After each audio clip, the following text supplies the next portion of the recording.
നല്ലത് കാണുമ്പോൾ വിളിച്ചു പറയാൻ നമുക്ക് കഴിയും. തിന്മകൾ കണ്ടാൽ അതിനെ ചെറുക്കാൻ കഴിയണം. അതിനാ നിങ്ങൾക്ക് ഈ പ്രസംഗ പരിശീലനം കണ്ടത്. ഈ വർത്തമാനം പറയാൻ എങ്ങനെ പഠിക്കണം?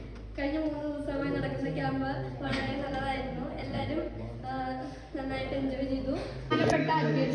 അപ്പൊ സ്വാഭാവികമായിട്ടും ശരീരത്തിന് ഷിവറിംഗ് ഉണ്ടാവും, ചിലപ്പോൾ ഷവറിംഗ് ഉണ്ടാവും. അപ്പൊ ഡീപ് ബ്രീത്ത് എടുക്കില്ല.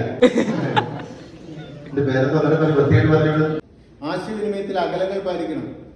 എങ്ങനെ അകലങ്ങൾ പാലിക്കണം?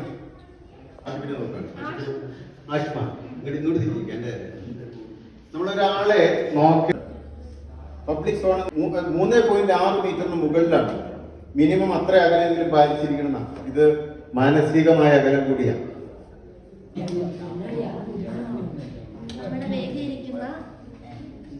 പക്ഷെ അതിനിടയ്ക്ക് കുട്ടിന് തേങ്ങ പോലെ എന്തെങ്കിലുമൊക്കെ നിങ്ങൾക്ക് കിട്ടണം, വേണ്ടേ?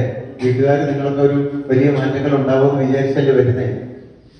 ഏതെങ്കിലും ഒരു വാക്ക് കിട്ടിയാൽ മതി. ഈ 5 ദിവസത്തെ പ്രോഗ്രാമിന് എവിടെന്നെങ്കിലും ഒരു കാര്യം കിട്ടുക നമ്മുടെ ജീവിതത്തെ ചിലപ്പോൾ മാറ്റിമറിക്കാം.